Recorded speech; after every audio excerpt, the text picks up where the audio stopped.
On my way to Death Valley, I was following the imperative of the road. Keep moving on. So it was nearing midnight when I finally eased off the gas pedal and pulled into a lonesome motel, where the rooms were cold and the sheets were suspect. A hulking man named Willie showed up and tried to get the heat working. He seemed happy to tell me he'd just been released from jail. As I tried to go to sleep, I could hear Willie clumping around outside in the dark. I shivered through the night, but when morning came, there was compensation. I opened the door and found the glorious high Sierras looming outside. A little later, a visitor walked right into my room, a dog owned by the young woman I'd heard coughing all night in the room next door. The dog took me to the girl. She called herself Que Sera Sera, Sera for short. She was on the run from something bad. I could see that in her eyes. She told me she was seeking refuge in the desert. So I held her hand and told her I hoped she'd find some goodness somewhere down the road. Somebody running a stop sign. Before I left, I said so long to Willie. In the daylight, he looked okay. Not exactly normal, but benign and eager for conversation. 3 flash floods out there within 15 miles. Willie warned me to watch out for flash floods in the valley. I told him I'd stay alert. As I took off down the highway, I wasn't thinking of flash floods. I had in mind something the girl said to me. Go to Shoshoni, she said.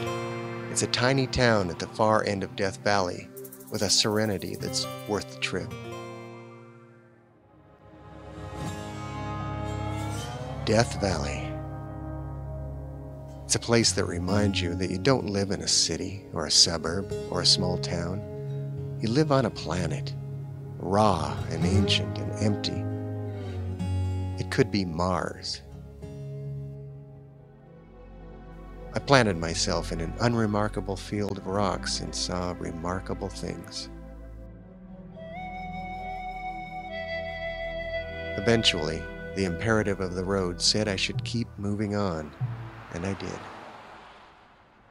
I reached Shoshoni, where I found a post office and a gas station and a museum of rusted machines. There was the Crowbar Cafe and Saloon, where a big football game was blaring on the TV. But that serenity Sera told me I'd find, well, it was nowhere in sight. Maybe it took her kind of desperation to find it at a wide spot in the road like this. I kept moving on, maybe a little too fast. I landed in Las Vegas and wished I'd stayed another night in Willie's shabby motel.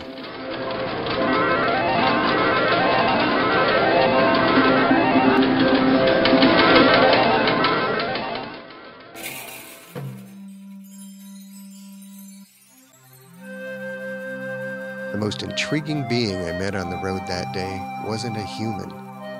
It was a coyote. I saw him trotting along the road and pulled over. He came right up to my car and hung around for a long time. Indians might say that coyote was a messenger from the spirit world.